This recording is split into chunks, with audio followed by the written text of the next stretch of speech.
Modern बीमारी एक और है जिसे हम टेंशन कहते हैं। टेंशन, मुझे टेंशन आ गया। पहले किसी को टेंशन नहीं आता, सबको टेंशन आना ही हुआ कि आप निकले पुरानी दिल्ली से माता जी के प्रोग्राम में जाने का, आप 6:30 पहुंचना ही चाहिए, पहले सीट पे बैठना ही चाहिए। देर से जाएंगे कोई हर्ज नहीं, देर से भी आए तो वो समय आपका आने का था, आ गए, कोई बात। ऐसी कौन सी आफत मची हुई भाई, मुझे कहाँ जाने का और आपको कहाँ जाने का। आराम से बैठेंगे, 2-4 बातें करेंगे, चलो हो गया सहयोग पूरा। कौन सी आफत मचाने की चीज है, कोई। इतने सरल सहज आराम से बैठिए, वैसे ही आपको सहयोग प्राप्त होगा। मैं देखती हूँ कि सहयोग में भी लोग इसका प्लानिंग करते हैं। मुझे आती बड़ी हंसी कि अगर आप ये कहें कि 2 दिन बाद यहाँ पर फल लगेगा तो मैं मान जाऊं। 2 दिन बाद 5:06 पे यहाँ पे फल लगेगा इस फूल में, ये अगर आप कह दें और करके दिखा दें तो मैं आपकी बात मान जाऊं। और जो लोग जितना प्लानिंग करके यहाँ पर आते हैं उतने उनकी कुंडलिनी नहीं जागृत होती। सहज समाधि लाभ, सहज लगती है। सहज माने बिल्कुल साधारण तरीके। ऐसे ही जो लोग होते हैं उनको मिलती। अभी काहे मारो धाड़ किए हो भाई, ऐसी कौन सी आफत आ गई। अभी बम्बई में एक प्रोग्राम हो रहा था, तो एक साहब ने कहा कि चलो भाई म्यूजिक चल रहा है, माता जी थोड़ा म्यूजिक करने। हमने कहा कर दो भाई म्यूजिक करो, हम बैठेंगे आराम से, हमारे तो वाइब्रेशन चलते ही रहते हैं, आप रिसीव करते रहिए।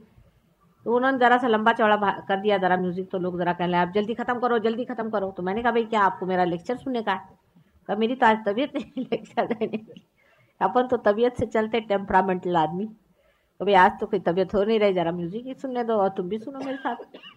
आराम से क्यों नहीं सुनते, थोड़ा देर अच्छा म्यूजिक हो रहा, क्यों नहीं सुन रहे भाई, सुनो। ऐसी कौन सी आफत आई, मेरे तो चल ही रहे वाइब्रेशन।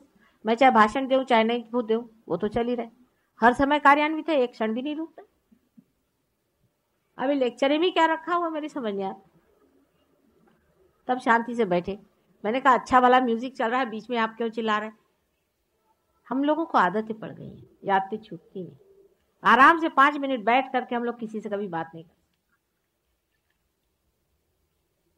कोई अगर अपने यहाँ दोस्त आया तो कहेंगे चल भाई तेरे को खाना खिलाओ, बीवी घर के अंदर खाना बनाएगी, आप बैठे हो वहाँ पे पॉलिटिक्स झाड़ेंगे, कुछ होगा जो भी हो, नहीं तो टीवी लगा लेंगे, सब लोग टीवी देख रहे हैं। अरे भाई आपस में कुछ आदान प्रदान करो, कुछ बातचीत करो। आपने बुलाया है दोस्त को, आप टीवी लगा कर बैठे, आपस में अनजाने ही आप चले जाते। ये फिर दोस्ती नहीं होती। दोस्ती किसकी आजकल, कोई दोस्ती नहीं आजकल।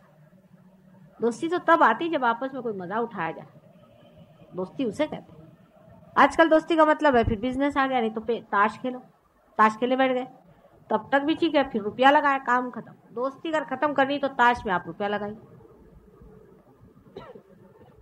जिसने कोई ताश में रुपया लगा लिया वो काम खत्म, ये बात होती। अब हमने ये कहा कि आप बैलेंस में रहिए। बैलेंस में रहने का तरीका ये, जरा से हल्के होइए, जरा भागा दौड़ी कम करिए, जरा बैठिए, जरा देखिए, मजा देखिए।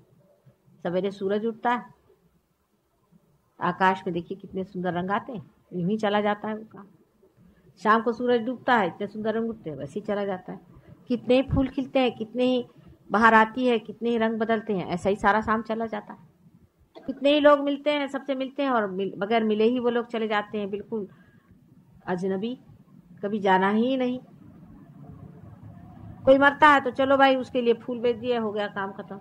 अब जहाँ सबसे ज्यादा रजोगुण हो गया वहां तो यह हालत है कि कोई मरता है, बाप भी मरता है तो पेपर में आ जाता है भाई मर गए, तो बाप पहले से पैसे दे जाते हैं, भाई मैं मर जाऊंगा तो मेरे एक सूट सिला देना नया, मेरे को पहना देना। अब वहां लिखा जाता है कि फलानी तारीख को आप आके देख लीजिए उनकी बॉडी, वो दिखा देती कि भाई देखो इनको सूट सिला दिया, अब ये मर गए। और सब लोग आते हैं, उसमें एक एक फूल चढ़ा दिया, जो भी हो चले गए अपने घर को। ये वहां हालत है, कोई आदान प्रदान नहीं, कोई दोस्ती नहीं, कोई फ्रेंडशिप नहीं, कोई पहचान नहीं, कुछ नहीं, आए वैसे चले। नानी के घर आप जाइए, वहां पर तो नानी कहेगी कि पहले तू मेरे टेलीफोन के 2 पैसे दे, तब तू घर में पैर रख। तुमने उस दिन टेलीफोन किया था, उसके 2 पैसे नहीं देते, पहले वो 2 पैसे दे। सारी चीज यही हो गई। इस तरह के आर्टिफिशियल जीवन में भी इम्बैलेंस आ जाता है, क्योंकि आर्टिफिशियलिटी के साथ रहना पड़ता है। किसी के घर जाइए साहब, खाने पे बुलाते हैं 8 बजे के, अगर 8:30 बजे हो गए तो माँ चीखना शुरू कर दिया कि अपने घर खाने को नहीं मिलता है साहब। देर हो गई तो कौन आफत आ गई, आ गए 8:30 आए चाहे 9 बजे आ गए, क्या हो, आओ बैठो आराम करो। पंक्चुअलिटी चाहिए। पंक्चुअलिटी काहे की नहीं चाहिए इतनी ज़्यादा, ज़रूरत से ज़्यादा करने की पंक्चुअलिटी ज़रूरत है। हाँ, पंक्चुअलिटी एक ही चीज़ में होनी चाहिए कि अपने अंदर जो परमात्मा का कॉल है उसकी और पंक्चुअलिटी होनी चाहिए। इस वक्त परमात्मा ने हमें याद किया है, फौरन ध्यान में चले जाओ। वाइब्रेशंस आ रहे हैं, फौरन ध्यान में चले जाओ। उस मामले में नहीं है पंक्चुअलिटी हमारे अंदर। इससे क्या होगा, पंक्चुअलिटी से हुआ क्या, जिन देशों ने बहुत पंक्चुअलिटी रखी उन्होंने क्या अचीव किया, यही सुसाइड। पंक्चुअलिटी से वो लोग सुसाइड करते, सुसाइड का भी टाइम लिखते हैं। हमारे यहाँ पंक्चुअलिटी पहले होती थी वो इस तरह से कि हम लोग पंचांग देख करके पंक्चुअलिटी बनाते थे। ये मुहूर्त अच्छा है, इस मुहूर्त पे ये कार्य करने से अच्छा हो, ठीक है। उसमें तो कुछ तो आपने कंसल्ट किया सुपीरियर पावर्स को, परमात्मा के कुछ लेन देन को कंसल्ट किया। लेकिन ये जो बिल्कुल ही हमारी दैनंदिन इस तरह की जो पंक्चुअलिटी और जिस तरह का हम लोगों का बिल्कुल यांत्रिक जीवन हो गया है, जीवन से आप लोग ऊब जाएंगे, परेशान हो जाएंगे, घबरा जाएंगे। वही सवेरे उठना, वही दाढ़ी बनाना, वही मुंह धोना, वही दफ्तर जाना, वही फिर वही घर पे आना, फिर वही बातें, फिर आप लोग घबरा जाएंगे। और घबराहट से फिर शुरू क्या होगा, वही चीज़ जो वहाँ हो रही है, गांजा और क्या LSD, और उससे भी नहीं तो हमेशा बेहोश रहना, मतलब पलायनवाद, भागो, इस दुनिया में जीने की क्या जरूरत है। जब मनुष्य जीवन में बोर हो जाता है तभी वो इन पलायनवादी जीवन को खोजता है। मनुष्य बोर इसलिए होता है क्योंकि वो अपने को जानता नहीं। जब अपने को जानता है तो मस्ती चढ़ती है उसको, क्योंकि आप अपने अंदर इस कदर सुंदर, इतने व्यवस्थित, इतने मधुर हैं कि आपको फिर कोई ज़रूरत नहीं किसी की। आप अपने साथ बैठे रहते हैं, बड़ा मज़ा आता है। जब आप अकेले होते हैं तब सबसे अच्छे रहते हैं आप, बड़ा मज़ा आता है, अपने ही जीवन को देखते रहते हैं, अपने ही अंदर, अपने ही स्वर्ग को देखते रहते हैं। हाँ, जब दूसरों से मिलते हैं तब ये लगता है कि इनमें भी ये स्वर्ग जागे, ये भी हमारे साथ इस स्वर्ग में हमारे साथी हो। जैसे 2 शराबी बैठ जाते हैं तब उन्हें मज़ा आता है, अकेला कोई पीता नहीं। इस तरह का एक खुमार जिंदगी भर चढ़ा रहता है। ऐसी बादशाहत जब पानी हो तो पहले कुछ बादशाहत अंदर भी आनी पड़ती है। सबसे पहले अपने अंदर बैलेंस लाना पड़ता है, और ये धर्म से होता है। धर्म का मतलब कभी भी हिंदू मुसलमान से मेरा नहीं होना है, आप समझ सकते हैं इस चीज़ को। कभी भी मैं इस तरह के बाह्य छोटे छोटे घरौंदों में विश्वास नहीं करती, न ही मैं वो घिरावों को विश्वास करती हूँ जो बिल्कुल ही मनुष्य के बनाए हुए, बिल्कुल ही बेकार के होते। इन सब चीज़ों को तोड़ फोड़ करके ही सहयोग पनपा है। लेकिन धर्म का मतलब यह है कि हमारे अंदर जो सस्टेनेंस पावर है, हमारे जो अंदर जो बसी हुई इनेक धर्म है, हमारे एक एक अंग प्रत्यंग में जो बनाया गया है, उसको जागरूक रखना चाहिए। इसके बारे में मैंने आपसे कल बताया था, अनेक धर्म है, उसमें से एक आपको आश्चर्य होगा कि सबसे बड़ा धर्म यह है कि सर्वधर्म समानत्व। गांधी जी ने कहा था सर्वधर्म समानत्व, नत्व मीन्स उसका तत्व एक है, समझ लेना चाहिए। पेड़ के अंदर बहने वाली शक्ति हर जगह जाती है, मूल में जाती है, उसके बार्क में जाती है, उसके पत्तों में जाती है, उसके फूलों में जाती है, और फिर वो लौट करके वापस चली आती है, वो कहीं भी लिपटती नहीं। इसी तरह का निर्वाज, इसी तरह से अलग रहने वाला जो प्रेम है और जो शक्ति है, उस शक्ति में जो एक तत्व चारों तरफ घूम रहा है, उसी प्रकार सारे ही धर्मों में एक ही तत्व घूम रहा है। और वो सीधा साधा सरल तत्व एक ही है कि जब धर्म की स्थापना हमारे अंदर हो जाती है, जब हम किसी भी धर्म के तत्व से प्लावित हो जाते हैं, उस तत्व को जब हम अपने अंदर पूरी तरह से स्थापित कर लेते हैं, तभी हमारा इवोल्यूशन हो सकता है। जैसे कि हिंदू धर्म के लोगों को एक ही तत्व सीखना चाहिए, इस सब के अंदर एक ही आत्मा का वास है, और जाति पाति आदि चीजें ये जन्म से नहीं होती, ये कर्म से होती। यही तत्व हिंदू धर्म का है, और इसमें दूसरा कोई सा भी तत्व नहीं खोजना है। अगर इस तत्व को आपने पा लिया तो आप असली हिंदू हो गए, बाकी तो आप अहिंदू हैं। चाहे वो अपने को मुसलमान कहलाए, चाहे वो अपने को ईसाई कहलाए, एक ही शक्ति, हम लोग तो शक्ति के पुजारी है ना हिंदू, एक ही शक्ति सबके अंदर बसती है, और जिस कर्म में मनुष्य लीन होता है उसी कर्म से वो जाना जाए। माने जो ब्रह्म कर्म में लीन है वो ब्राह्मण है, जितने सहयोगी हैं सब ब्राह्मण।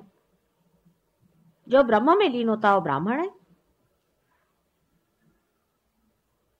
जो आनंद को सत्ता में खोजता वो क्षत्रिय है, और जो आनंद को पैसे में खोजता वो वैश्य है, और जो आनंद को किसी की सेवा में खोजता है वो शूद्र है। सोचिए आप, आपको आश्चर्य होगा। हमारे अंदर तो सेवा भाव का बड़ा भारी आदर्श है, सबकी सेवा करनी चाहिए, इसकी सेवा करो, उसकी सेवा करो। अब देखिए इसे शूद्र क्यों कहा गया, ये सोचने की बात है, बड़ी आश्चर्य की बात है कि कोई किसी की सेवा करे तो शूद्र क्यों। ये बड़ी सूक्ष्म बात है। इस सूक्ष्म बात को अगर आप समझ लें तो आप हिंदू धर्म का इसे समझ लें। किसी की सेवा जो करे सो शूद्र है, क्योंकि दूसरा कोई है ही नहीं। अगर हम आपको ठीक करते हैं, आपकी मालिश करते हैं, आपका सर ठीक करते हैं, तो हम अपने को ठीक कर रहे हैं असल में, क्योंकि हमारा ही सर पकड़ा हुआ है, आपका पकड़ा है। हमारे आप अंग प्रत्यंग है, तो हम अगर इसे ठीक नहीं करेंगे हमारे अंग प्रत्यंग को, तो हमें ही तकलीफ होती है। दूसरा कोई है ही नहीं जिसने ये आइडिया ले ली कि मैं दूसरे की सेवा कर रही हूं। बहुत ही शुद्र आइडिया। जिसने ये सोच लिया कि मैंने बड़े बड़े अनाथालय बना लिए, मैं जाता हूं गरीबों की सेवा करता हूं। कौन है गरीब? आप हैं गरीब। मुझे गरीबी इसलिए करती है कि ये मेरा ही पार्ट एंड पार्सल है। अगर कोई इंसान संसार में गरीब है तो वो मेरे लिए थ्रेट है, मैं ही गरीब हूं। इतनी बड़ी उच्च कल्पना को जब आप निम्न दिशा में देखते हैं, इसीलिए ऐसे आदमी को शुद्ध, इसीलिए ऐसे कोई भी बादशाह नहीं कहता कि मैं किसी की सेवा करता हूं, वो देता है, उससे बहता है, वो सेवा नहीं करता। सेवा में एक बड़ा सूक्ष्म मूर्खतापूर्ण एक अहंकार है।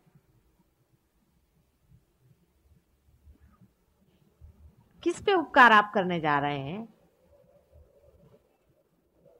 ये सब आपके अंग प्रत्यंग शरीर में है, और इसीलिए सहयोग में जब आप कलेक्टिव कॉन्शियसनेस में आ जाते हैं तो आपको आश्चर्य होता है कि किसी की विशुद्धि चक्र में पकड़ है, अगर कोई बीमार है तो आपका भी पकड़ता है। आप कहते माँ इसका विशुद्धि पकड़ रहा है, जल्दी छुड़ाओ, क्योंकि आपसे रहा नहीं जाता है, वो आपका अंग प्रत्यंग बन जाता है। और आप कहते नहीं माँ देखो इसका पकड़ रहा है, मतलब ये कि आपका खुद पकड़ रहा है। देखिए आप कितने एकाकार हो जाते हैं उससे। ये सिर्फ लेक्चर की बात नहीं होती कि हाँ सब धर्म एक है, हिंदू मुसलमान पारसी ईसाई सिख सब एक हैं, ये कहने की बात नहीं होती, वो होता ही है। कोई भी आदमी आपके सामने, आप कहेंगे माँ देखिए इसका ये पकड़ रहा है, और आपकी उंगली में पकड़ रहा है, पकड़ आपकी उंगली रही है, आप कह रहे इसका पकड़ रहा है। जैसे आपने अपनी उंगली ठीक कर ली, वो भी ठीक हो गया, आप भी ठीक हो गए। ये बड़ी सूक्ष्म से सूक्ष्म बात। इसकी सूक्ष्मता को वही पकड़ सकता है जिसमें सूक्ष्म बुद्धि है। इसलिए जो आदमी ऐसा कहता कि मैं बड़ा संसार में उपकार करता हूँ, और मैं बड़ी मिठाइयाँ बांटता हूँ, और मैंने लंगर खोल रखे हैं, वो महामूर्ख और शूद्र है। किसी पे भी उपकार करने का मनुष्य को कोई अधिकार नहीं। उपकार तो एक ही करता है, परमात्मा, और वो भी अपने ही ऊपर उपकार कर रहा है, किसी दूसरे पे नहीं। जब वो अपने से नाराज हो जाता है तो तहस नहस कर देता है, जब अपने से प्रसन्न होता है तो सब ठीक ठाक कर देता है, और जब किसी पे उपकार करना होता है तो वो सारे संसार को उबार देता है, क्योंकि संसार भी परमात्मा ही है। विराट के अंग प्रत्यंग में सारा संसार है। जैसे समझ लीजिए कि अगर ये लाइट है परमात्मा की, और उसके सामने अगर विराट का चित्र है, तो इससे जो प्रोजेक्शन बाहर आ रहा है स्क्रीन पे, वही सारा संसार है। अब अगर इस विराट में कोई तकलीफ है तो वो वहां भी दिखाई देगी, अगर वहां कोई तकलीफ है तो वो यहां दिखाई देगी। उसको ठीक किए बगैर विराट ठीक नहीं होने वाले, उनकी तबीयत ही नहीं ठीक होने वाली, ना उन्हें आराम मिलने वाला। ये मैं आपसे सच कहती हूँ। आपको आश्चर्य होगा एक बार मेरे पैर में लगी चोट, तो हमारे साथ एक डॉक्टर थे, उनका मैं माता जी आपको वाइब्रेशन देते। मैंने कहा अच्छा हो बेटे, जो तो वाइब्रेशन। जैसे उन्होंने मेरे पैर पे हाथ रखा, उन्होंने धड़ धड़ वहां से वाइब्रेशन आने लगे। मतलब जब कभी चोट लग जाती है तो वहां से डबल वाइब्रेशन आती है। अगर मैं थक जाती हूँ तो मेरे से ट्रिपल वाइब्रेशन आते। जब मैं बीमार हो जाती हूँ वहां से ऐसे वाइब्रेशन आएंगे जैसे आप सब लोग बीमार हैं। समझ लीजिए बहुत से लोग दिल्ली शहर में बीमार हैं फ्लू से, तो मुझे भी फ्लू हो जाएगा, और उसमें से जो वाइब्रेशंस निकलेंगे उस वक्त वो आपके फ्लू को ठीक करेंगे, और जब वो निकल जाएंगे तो मैं भी ठीक हो जाऊंगी। क्या अजीब सी चीज है, देखिए है ऐसी चीज, यही होता है। ये बड़ी सूक्ष्म चीज है, और इसे आप समझें और इसे आप देखें और इसका साक्षात्कार करें। आप में से ऐसे भी यहाँ लोग हैं कुछ जिन्होंने बात देखी, ऐसा ही होता है। जैसे कि समझ लीजिए कोई एंटीबॉडीज अंदर में तैयार होती हैं और वो बहने लग जाती है। इसलिए हमारे संतुलन में जो हमने पहले ही से कहा है, सबसे बड़ी चीज है कि हमें धर्म के तत्व समझ लेने चाहिए। सर्वधर्म समानत्व बहुत जरूरी चीज है। कोई भी आदमी अगर कट्टर हो, इन्होंने बड़े बनाए कट्टरपना के नमूने बना रखे। हिंदू धर्म में बड़ी अच्छाई एक ही है कि उन्होंने कोई एक मनुष्य जाति पर कोई लगाया नहीं कि भाई तुम ईसा मसीह है या कोई मोहम्मद साहब है। एक अच्छाई ये हो गई, लेकिन उन्होंने सोचा जब इससे गए तो अब कुछ और दूसरा बना, क्योंकि ये तो गई बात कि जितने ईसाई हैं वो पार हो गए या जितने मुसलमान हैं उनका ठीक हो गया, तो अब उसका कैसे किया जाए। तो वो कहते हैं कि अच्छा ठीक है, इसका अगर नहीं हो रहा तो दूसरा इलाज बना। तो क्या इलाज उन्होंने बनाया कि चलो जाति पाति बना दो। आदमी ऐसा है, किसी चीज से बाज नहीं आता। ईसाई लोग कहेंगे कि बस ईसा मसीह एक आए थे दुनिया में और कोई नहीं आए। वो ईसा मसीह भी काफी उनके मुंह में बातें डाल दी, लेकिन ईसा मसीह ने खुद ही कहा कि those who are not against me are with me. अब हु आर दोज? मोहम्मद साहब ने भी खूब कहा है, बहुत बार कहा है, आप कर पढ़े उसको कि बहुत से पैगंबर आए। तो इन लोगों ने ये कहा कि अब इनके बाद कोई पैगंबर ही नहीं आएगा, ये लगा दिया इन लोगों ने। क्राइस्ट ने कहा कि I am the light, I am the path. तो उनका ठीक है, he is the light, he is the path, but who is the destination, who is the beginning? भाई लाइट है, पाथ है, उसके और भी तो चीजें हैं, आगा पीछा भी है उसका। कृष्ण ने कहा कि सर्वधर्माणाम परित्यज्य मामेकम शरणम व्रज। तो लोग कहते हैं कि हाँ आप सब लोग हिंदू हो जाइए, इसका मतलब ये। आप सोच, इतने जड़ हम लोग हैं, जिसने जो कहा उसको बड़ा ही जड़ कर दिया। हर एक तत्व को जड़ करने में मनुष्य बहुत होशियार हो जाता है, और इसीलिए जितनी भी सूक्ष्मता है खोती गई है। आपको कुंडलिनी के बारे में मैंने कल सब चक्रों के बारे में बताया था। कुंडलिनी क्या है, वो किस तरह से उठती है, कैसे चढ़ती है, क्या बात है। कुंडलिनी सूक्ष्म शक्ति है। वास्तविक सदाशिव की शक्ति हमारे सर पे हमेशा विराजमान रहती है, और सदाशिव की शक्ति जो है ये ब्रह्म शक्ति है। अब सदाशिव कौन है उससे पहले की बात करें तो ऐसा ही समझ लीजिए कि सदाशिव और शक्ति ये दोनों एक ही चीजें हैं, जैसे सूर्य और उसका प्रकाश होता है। लेकिन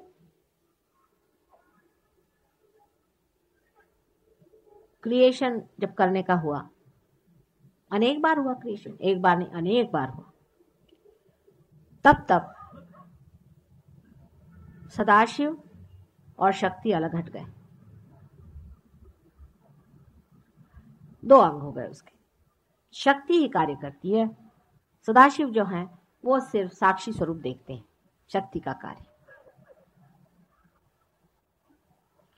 शक्ति कार्यान्वित होती है। अब हम शक्ति को समझते हैं, जैसे कि समझ लीजिए आज यहाँ एक शक्ति आई है आपके सामने, आप लाइट देख रहे हैं, पर आप जानते हैं कि इसी लाइट से आप गैस भी चला सकते हैं, इसी लाइट से आप चाहे तो पंखा चला सकते हैं, इसी लाइट से चाहिए तो आप जनरेटर चला सकते हैं, इसी लाइट को आप चाहे तो कन्वर्ट कर सकते हैं मैग्नेट। पर आप उस शक्ति को नहीं समझ सकते जो शक्ति सारा कार्य करती है, सारा ऑर्गेनाइज करती है, सब कोऑपरेशन करती है, इंटीग्रेट करती है और जो प्यार करती है। आप कोई ऐसी शक्ति नहीं समझ सकते हैं कि जो प्यार करती है और प्यार में ही सारा कार्य करती है। प्यार से ही हर एक चीज जानती है और कार्य करती है। ऐसी शक्ति आप नहीं समझ सकते। उसी शक्ति की मैं बात कर रही हूं। और वो शक्ति सारे ही शक्तियों का समूह है। उसी में इलेक्ट्रिसिटी है, उसी में मैग्नेटिज्म है, उसी में लाइट है, उसी में सारे एलिमेंट्स हैं। अब आप यहां देखिए कि जो हमने चित्र बनाया है विराट का, इसके सर पे सदाशिव की शक्ति है और सदाशिव का पीठ भी है, इसलिए उनकी वहां शक्ति है। इसके 3 अंग हो जाते हैं। आप देखिए ऊपर से हमने बताया, वहां से जब टूटती है, एक ऐसी आती है, एक ऐसी आती है और एक बीच में से आती है। और एक जो सदाशिव स्वयं है शक्ति आती है, और जो स्वयं सदाशिव है उनका असर हृदय में आता है शिव के रूप में। ये जो 3 शक्तियां हैं इनको महाकाली, महालक्ष्मी, महासरस्वती ऐसे 3 शक्तियों के नाम से कहा जाता है। अब अंग्रेजी में इसका कोई नाम नहीं है, मैं नहीं जानती अंग्रेजी में इसे क्या कहा जाता है। आप कहेंगे बहुत ही आउट ऑफ डेट चीज है, क्योंकि जो कुछ सनातन है वो अपने देश में आउट ऑफ डेट हो गया और जो अंग्रेजों का है वो सबसे बेस्ट हो गया। जब अब ये सहयोग हमारा इंग्लैंड और अमेरिका से यहाँ आएगा तब लोग समझेंगे। हम लोगों को सीधे समझ में बात नहीं आती। जब इंग्लिश लोग सहयोग, आपको मेरे पे लिख ही रहे हैं 2 आदमी, एक इंग्लिश लिख रहे हैं, एक फ्रेंच लिख रहे हैं। जब ये चिट्ठियां लिख के आएंगे तब यहाँ के लेडीज और यहाँ के जेंटलमैन जो हैं, जो कि सिवाय टेल कोट के बाकी सब अंग्रेज हैं, वो समझेंगे लेडीज एंड जेंटलमैन, क्योंकि हिंदुस्तानी यहाँ बहुत कम। सभी वो ही लोग हमारा अभी तक गाइडेंस कर रहे हैं। इनका नाम महाकाली, महा सरस्वती और महालक्ष्मी ऐसा है।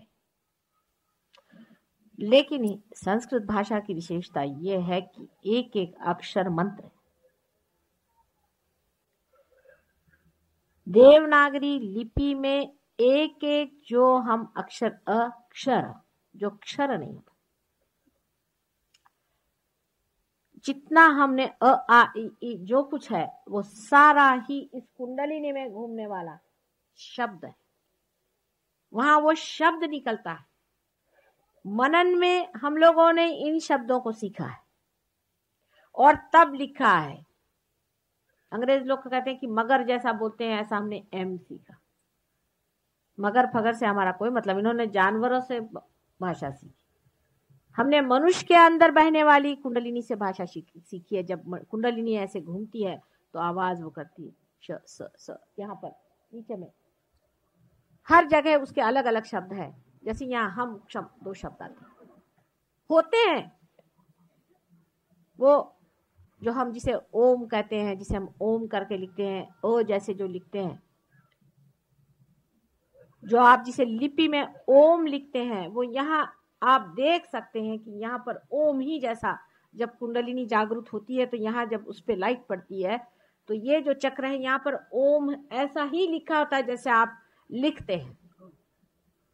और जो अ आ ई जो भी लिखा है आप लिखते हैं देवनागरी में, संस्कृत भाषा में, वो भी हमारे अंदर जब कुंडलिनी वहां पर आघात करती है, जिस वक्त उसके निनाद होते हैं, तब वो निनाद और उसका लिखना भी घटित होता है। इतनी बारीक चीज है।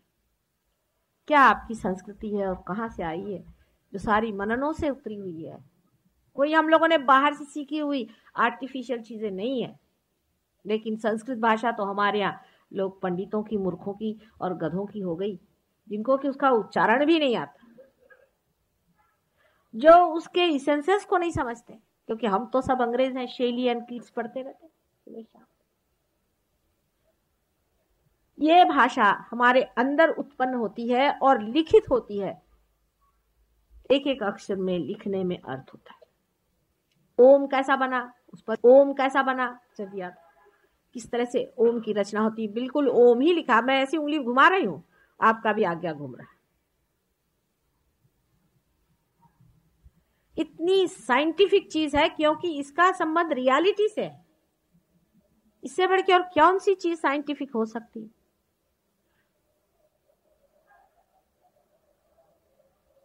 जब तक आप संस्कृत में श्लोक नहीं कहते मेरे चक्र चलते नहीं है, आश्चर्य की बात। आप अगर अंग्रेजी में कहें तो चलते नहीं। सिर्फ आज्ञा चक्र पे ही जो ईसा मसीह की जो उन्होंने अपनी लिखी, क्योंकि यहाँ ईसा मसीह का स्थान है, उस पर उनका जो हिब्रू में जो उन्होंने लिखा हुआ है लॉर्ड्स प्रेयर वो चलता है, पर इंग्लिश में भी गए तो चल जाता है। पर यहाँ पर तो भी क्षमा स्वरूपिणी, क्षमा ही शब्द करना पड़ता है, क्योंकि यहाँ क्ष शब्द है, इसलिए क्षमा कहना पड़ता है। वो सब कहने पर भी क्षमा कहना पड़ता है। इतना हमारा संस्कृत भाषा का कितनी, इसकी बुनियाद देखिए कितनी गहरी और कितनी सूक्ष्म।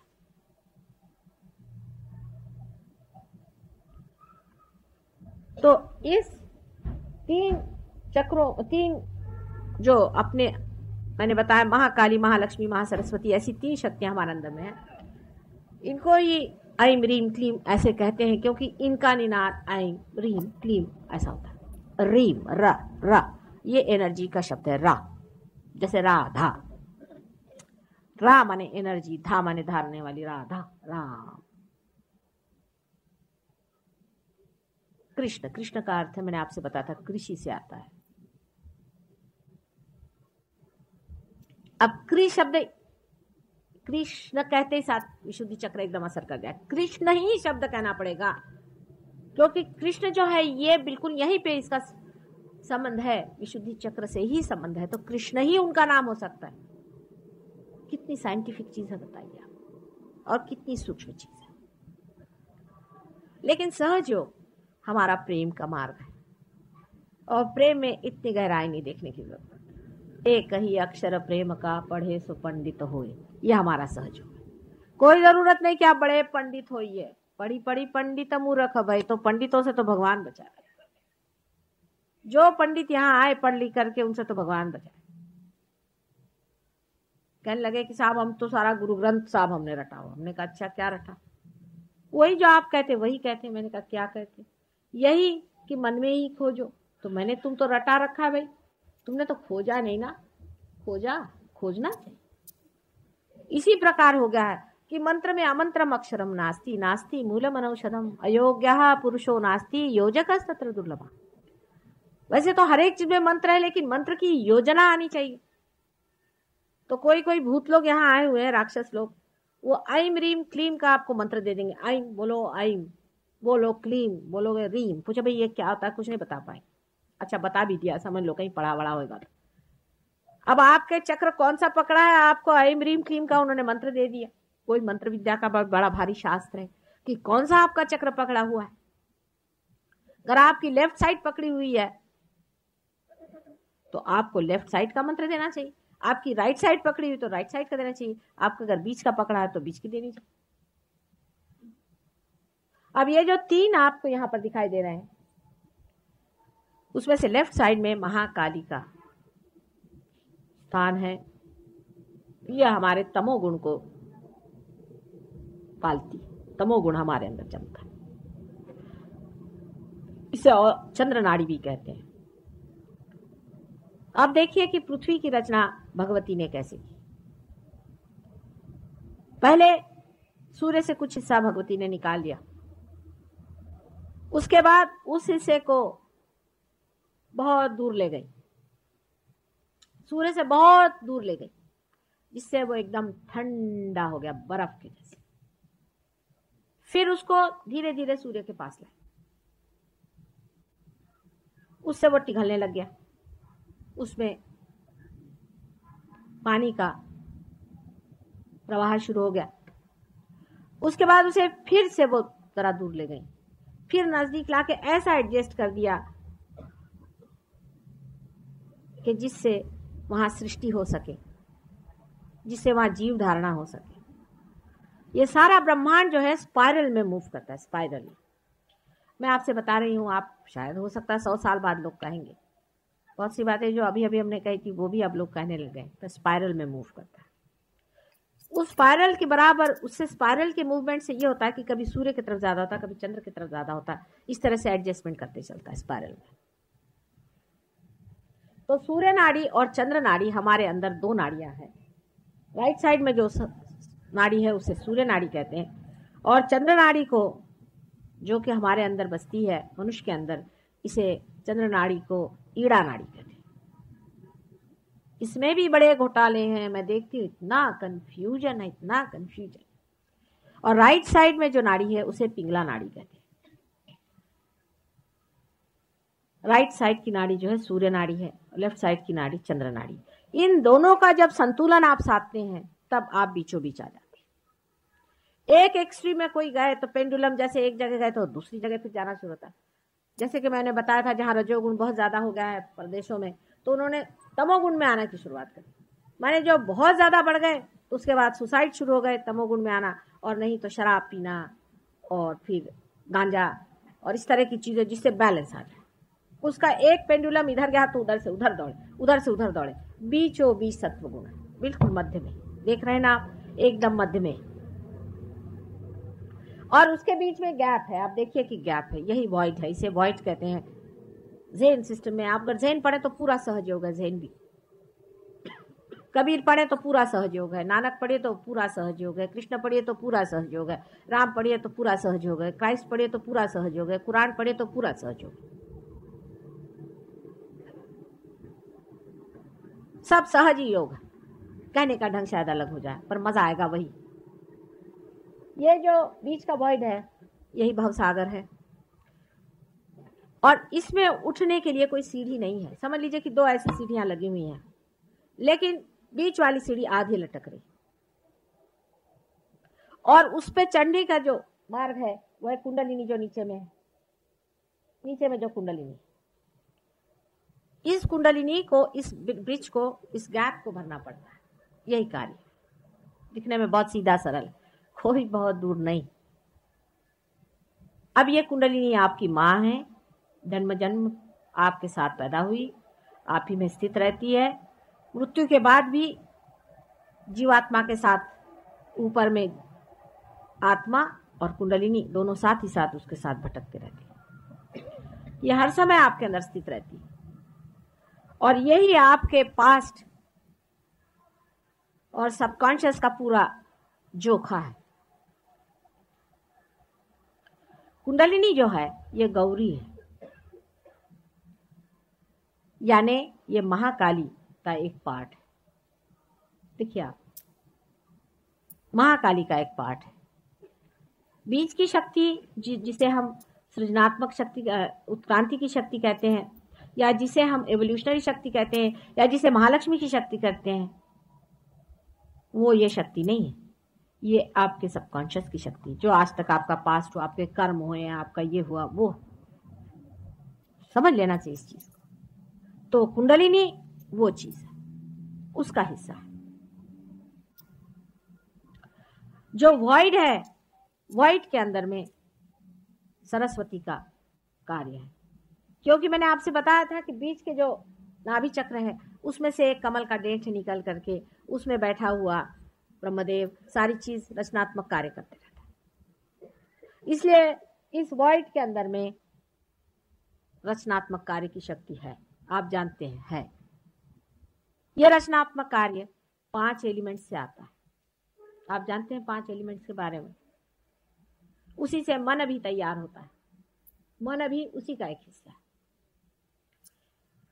जब ये दोनों शक्तियां, ये और ये एग्जिस्टेंस की शक्ति है और वो कार्यान्वित रहने की रचनात्मक शक्ति है। जब वो कार्य करती हैं तो जिस तरह से कि एक समझ लीजिए कि बाय प्रोडक्ट होता है किसी भी फैक्ट्री में, उसी प्रकार के 2 बाय प्रोडक्ट्स निकलते हैं। एक बाय प्रोडक्ट ऊपर जो लेफ्ट साइड से ऊपर चढ़ता है वो इस साइड में आ जाता है, राइट साइड में, उसे सुपर ईगो कहते हैं। और जो राइट साइड के कार्य करने से होता है वो ईगो होता है। जो लोग राइट साइड में कार्य करते हैं, जिसे हम रजोगुणी कहते हैं, वो ईगो ओरिएंटेड होते हैं, अपने ईगो से कार्य करते हैं। और जो लेफ्ट साइड होता है वो सुपर ईगो होता है। बहुत से आप साइकोलॉजिस्ट नहीं होंगे तो आपको जरा समझा दें। जैसे कि एक बच्चा है, माँ की गोद में दूध पी रहा आराम से, वो आराम से आनंद में, उस वक्त में उसकी माँ उसको हटाती तो उसका ईगो जागृत होता है। वो कहता है कि ये क्या कर दिया, मन में उसको गुस्सा चलता है, तो उसकी माँ उसे डांटती, ऐसे नहीं करती, सुपर ईगो जम गया। कोई करने की इच्छा होना ईगो से होती है, और जब उस पर दबाव आता है वो शक्ति सुपर ईगो की होती है। हमारे अंदर इस प्रकार दो संस्थाएं बनती हैं, ईगो और सुपर ईगो। एक चीज से तो हम कहते हैं कि इसको हम करके दिखाएंगे, और दूसरी चीज से हम कहते हैं कि नहीं भाई ये नहीं करेंगे, ये हमारे बाप कह गए थे अच्छा नहीं, ये इसमें फायदा नहीं होगा, नहीं करना चाहिए। अब जरूरी नहीं कि बाप अच्छा ही कह गए होंगे, कभी कभी अच्छा भी कहते हैं, कभी कभी बुरा भी कह जाते हैं। इस तरह की दो शक्तियां हमारे अंदर काम करती हैं। या ऐसा समझ लीजिए कि एक से हमारी इच्छा शक्ति है और दूसरे से हमारी रचना शक्ति। रचना शक्ति और इच्छा शक्ति अगर बराबर आ जाए, या जिसे कहिए कि ईगो और सुपर ईगो दोनों अगर बराबर में आ जाए, तो आप देख सकते हैं कि कुंडलिनी का उठना कितना आसान हो जाएगा, क्योंकि सर का बोझा जो है एक जैसा हो जाएगा, बीच में से कुंडलिनी आसानी से निकल जाएगी। इसीलिए संतुलन की बहुत जरूरत है। मैं संतुलन ही पे बोल रही हूँ, बार बार घूम घाम करके संतुलन पे आती हूँ। अगर आपके अंदर संतुलन नहीं है तो कुंडलिनी जागृत होकर के ब्रह्मरंध्र से नहीं निकलेगी। संतुलन का एस्टैब्लिश होना बहुत जरूरी है, और उस संतुलन के लिए ही मैं आप लोगों से कहती हूँ कि आप लेफ्ट से राइट पिटाइए, क्योंकि ईगो यहाँ पर बढ़ गया है। समझ लीजिए पूरा ईगो है, यहाँ के बलून ईगो ने दबा दिया है सुपर ईगो को नीचे। तो आपसे मैं कहती हूँ कि आप इस तरह से ऊपर उठाइए, तो ऊपर ईगो उठेगा और ईगो नीचे आ जाएगा। फिर आप उठाइए, फिर आप करिए, धीरे धीरे करते करते ये हो जाएगा कि बीचों बीच आ जाएगा। वो भी मेरी और हाथ करना पड़ेगा, नहीं तो आपका हाथ से थोड़ी कुछ उठने वाला। जैसे बीच में आ जाएगा, कुंडलिनी उठ के खट से ऊपर चले जाएगी। अब कुंडलिनी सब जानती है, समझती है, आपका सब उसको पास मालूम है। आपने जो गलतियां करी, जो कुछ भी आपने अपने साथ जातियां करी है, जैसे आप किसी गुरु के पास गए, कुंडलिनी आपकी जानती, उठेगी नहीं, फ्रोजन कुंडलिनी। इसीलिए आपने देखा होगा कि किसी ने बताया मेरे गुरु थे तो मैं सर पकड़ के बैठ जाती कि गई कुंडलिनी काम से, अब तो हाथ जोड़ो इनको भैया। अब क्या करें? अब लोगों को ये लगता है कि माता जी क्यों गुरुओं को बुरा कहते हैं, क्योंकि अगर तुम्हारी कुंडलिनी उन्होंने फ्रीज कर दी तो मैं आपका क्या करूंगी। और दूसरा ये कि आपका क्या होगा, कितना सर्वनाश है। सोचो, आप ही सोचो कि आपका कोई उद्धार नहीं हो सकता, आप पार नहीं हो सकते, जन्म जन्मांतर तक नहीं हो सकते। और ये कहने पर भी लोग कहते हैं कि नहीं हमारे गुरु तो बड़े अच्छे। फिर सोचते हैं क्या इन पे एकदम भूत बाधा है क्या? कितना भी कोई परेशान करे, कुछ भी तकलीफें हो, सारा शरीर भी टूट जाए, हार्ट से भी मर जाए, तो भी वाह हमारे गुरु बड़े अच्छे। इसका कारण क्या? इसका कारण एक ही सीधा सरल बैठता है कि कोई ना कोई आपके ऊपर पकड़, आप सोचना ही नहीं चाहते असलियत को क्या है।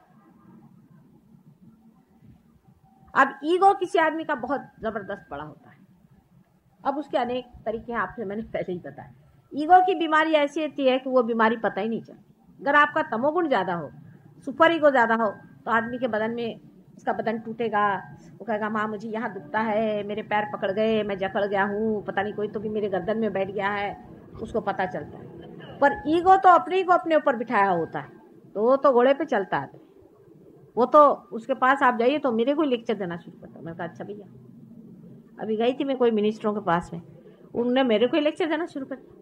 इधर आप लोग का प्रोग्राम होने वाला तो उन्हीं के मैं लेक्चर अभिभूत सुनती रही। मैंने कहा वाह भाई वाह, ये रोज लेक्चर देते हैं, अभी इनको एक में ही चाहिए थी लेक्चर सुनाने के लिए। अच्छा भाई सुना लो, तुम्हारा भी मन हो जाए, इधर तुम लोग बैठे रह गए, मैं वहीं बैठे रह, ऐसा चलता है। इसलिए ईगो ऐसी चीज है, इसको अहंकार एक बार हो जाए उसको समझाना बहुत मुश्किल होता है। सूक्ष्म अहंकार भी बहुत होते हैं। जैसे किसी ने कुछ पढ़ लिख लिया तो मेरा तो इस पे विश्वास ही नहीं, माता जी की कुंडलिनी उठती है। अब साहब आपका विश्वास ही नहीं, मैं तो विश्वास ही नहीं कर सकता। आपका विश्वास किस चीज पर है? आपने क्या जाना, आपने क्या देखा? आप आइए देखिए। और आपका विश्वास नहीं है या है, इससे क्या फर्क पड़ने वाला है भगवान को? आप आए, मुझे पूर्ण विश्वास भगवान पे है। माने आप कहाँ के अफलातून हो गए? अरे ये सृष्टि क्या आपने बनाई थी, क्या आपके बाप ने बनाई? इस पेड़ के नीचे जो बैठे हुए हो ये क्या आपने बनाया था? मुझे पूर्ण विश्वास परमात्मा पे है। इस तरह से जो मनुष्य बातें करता है, मुझे आती हंसी। जिसने सारी सृष्टि की रचना की, जिसने सारा संसार बनाया, जिसने आपको बनाया, आपके बच्चों को बनाया, जो चीज संसार में आज जगमगा रही है वो सारे जिसकी कृपा दृष्टि से हो रहा है, उसके ऊपर आप विश्वास करते हैं, बहुत उपकार करते हैं आप उसके। परमात्मा पर अगर विश्वास ही नहीं है तो आपसे बढ़ के अक्लमंद कौन होगा? बिल्कुल पागल जैसी बात है। बिल्कुल मैं जब पैदा हुई तो मुझे लगता है मैं कौन से पागल खाने में आ गई। फिर ये कि हाँ मैं तो सब कुछ जानता हूँ माता जी। हाँ मैंने पढ़ा था सारी, मैं ये किताब पढ़ के आया, उसमें ये था। अब किताब कहीं भी किसी भी छाप खाने में आप छपा दीजिए, छप जाती। कोई भी छाप सकता है, जिसका मन हो छापे। और भगवान के ऊपर अगर कोई छापे तो कोई उसके लिए नियम नहीं है, कोई कायदा कानून नहीं कि उसको पकड़े भाई तूने ऐसे क्यों छाप।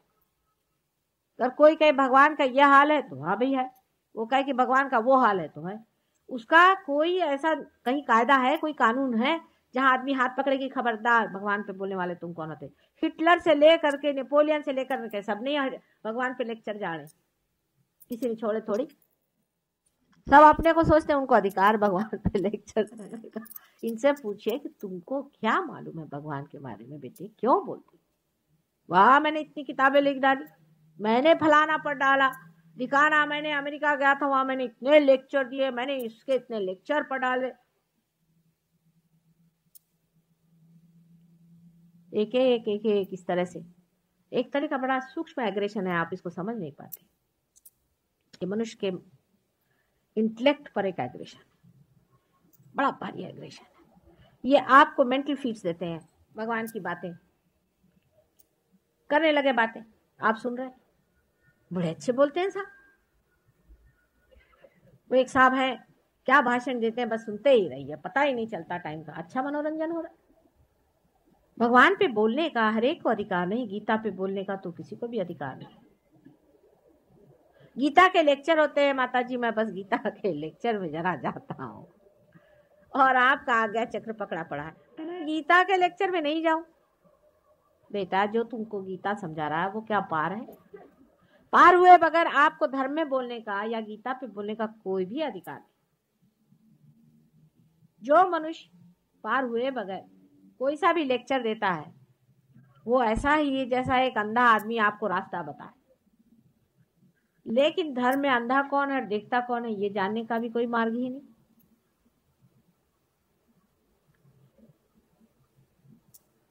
जो आदमी विरह में बोलता है उसका तो सुनना भी नहीं चाहिए। जो विरह के गीत गाए उसको क्या सुनना। हम भी विरह में है, वो भी विरह में, इसलिए मजा आता है। जैसे सूरदास जी विरह में रोते थे, सबको अच्छा लगता है, ये भी अंधा हम भी अंधे, सब अंधे गा रहे हैं। दास जी के पास हो गए बल्लभाचार्य काहे घिघी आवत हो भाई।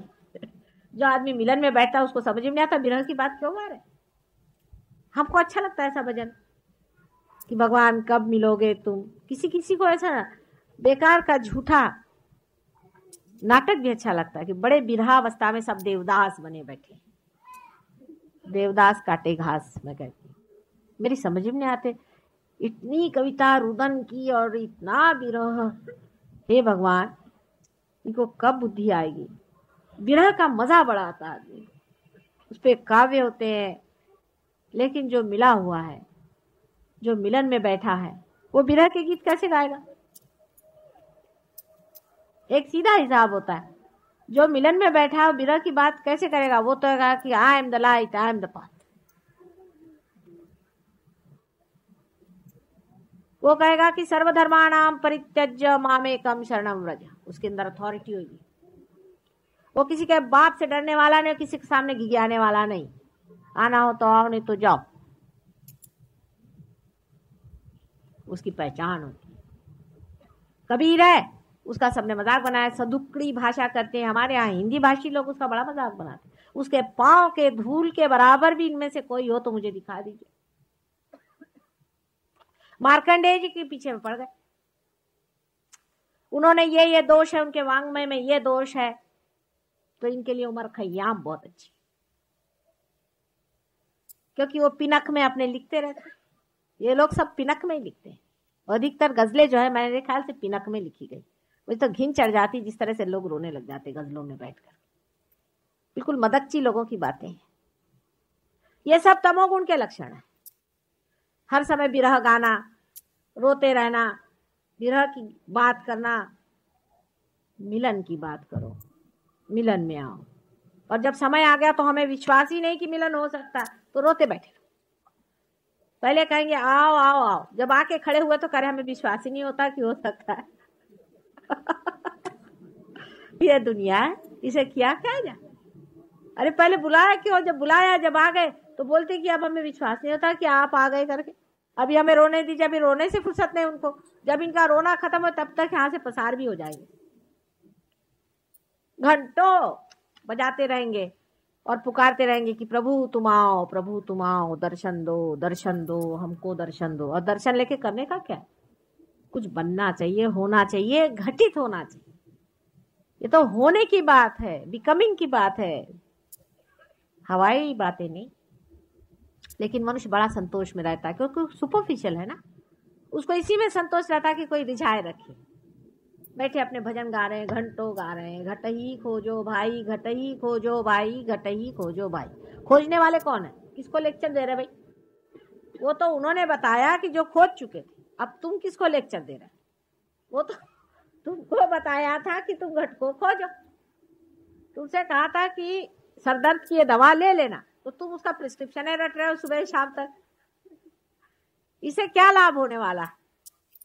इसे किसका भला हुआ? ऐसे भजन गाने से एक भी आदमी को आपने देखा सियाना अंत में वही सर पैर ऊपर करके नाटक करके चिल्ला रहे सुबह शाम तक? कैंसर ऑफ द थ्रोट हो जाएगा सब। अब समय ये आ गया कि ऐसी बेवकूफियां ज्यादा नहीं करो, ना तो कैंसर ऑफ द थ्रोट हो जाएगा। बेकार में गाते फिरेंगे तो कैंसर ऑफ द थ्रोट हो जाएगा। किसने कहा है इतना द्राविडी प्राणायाम करने के लिए कि गला फोड़ फोड़ के गाओ? अरे भाई एक बार कह दिया हो गया, आ जाओ, आ ही जाएंगे। इतना गला फोड़ने की और अपना विशुद्धि चक्र इतना सत्यानाश करने की क्या जरूरत पड़ी हुई है आप लोगों को? मेरी समझ में नहीं आता।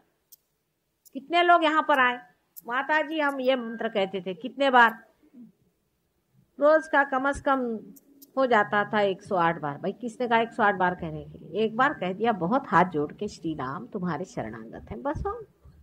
अब वो कोई आपका नौकर है, आप सुबह से शाम उसको ऑर्डर दे रहे, और पूरी समय आप किसी को इस तरह से करें तो वहां से भगवान उठ ही जाएंगे, सब सरदर्द हो जाता है। मुझे अगर 3 से 4 बार कोई माता जी कहता है, मैं कहते अच्छा क्या चाहिए आपको? आप ही सोचिए भगवान की पोजीशन में जाके, क्या आपको कोई 108 मरतबा पूरी समय पुकारता रहे तो आप कहे भाई चुप भी कर, हद हो गई। हमारी ग्रैंड डॉटर थी, हम गए थे वहां बिहार में, रियलाइज सोल है, बहुत मजेदार जीवन होंगी, कोई 5-6 साल की। कहले नानी बस यहाँ तो बहुत गड़बड़ हो गया। मैंने कहा क्यों? कहले मंदिर में ये लोग सब रात दिन गाते रहते हैं हे राम हे राम हे राम, तो वहां से भगवान जी तो कब के ही भाग गए तो मुझे पता है, लेकिन अब मैं भी भाग जाऊं। कहने लगे कि इनके सुन सुन के तो मेरे कान दुखे, अब तुम भी भाग जाना यहाँ से। ऐसे बेकार लोग हैं। वो छोटा बच्चा समझता है। वो गए थे लद्दाख, उनके पिताजी, तो वहां एक लामा साहब बैठे थे, देखिए छोटा सा बच्चा 6 साल का, और सब लोग जाकर सब लोग जा जाके उस लामा के पैर छुए। अब ये तो पार रहे, इनको मालूम है कौन पार है कौन नहीं पार। देखा उनकी मदर ने भी पैर छुए, पिता ने भी पैर छुए, तो उनसे रहा नहीं गया। फिर वही शान आ गई उनकी, सामने जाके खड़ी हो गई। कहले ये क्या सर मुड़ा के चोगा पहन के सबसे पैर छुआ रहे, पार तो हो नहीं। तो सबकी हालत खराब माँ बाप के, ये क्या कर दी बदतमीजी। तो उन्होंने कहा ये क्या करती? ठीक तो कह रही हूँ, ये किससे पैर छुआ रहे हैं तुम लोग, इनके पैर क्यों छूते हो? ये तो पार नहीं है बिल्कुल भी। इन्होंने सिर्फ सर मुंडा लिया है और चोगा पहन लिया है और ऐसा मुंह बना के बैठे। उनका ऐसा मुंह भी दिखा दिया, उनको किसी डर नहीं लगता। तो वही कबीर की बात आई कि अगर सर मुड़ाने से अगर भगवान मिलते हैं तो जो ये भेड़ बकरियां होती हैं ये पहले भगवान के पास पहुंचेंगी। कबीर का सेंस ऑफ ह्यूमर जो था वो कमाल का था। और ये रोने की हद इतनी पहुंच गई है इन लोगों की, क्या वो हसन हुसैन मर गए तो उसके लिए मार चिल्ला रहे, एक आफत मचाए हुए सब। ऐसी रोनी सूरत देख के जी घबराता है।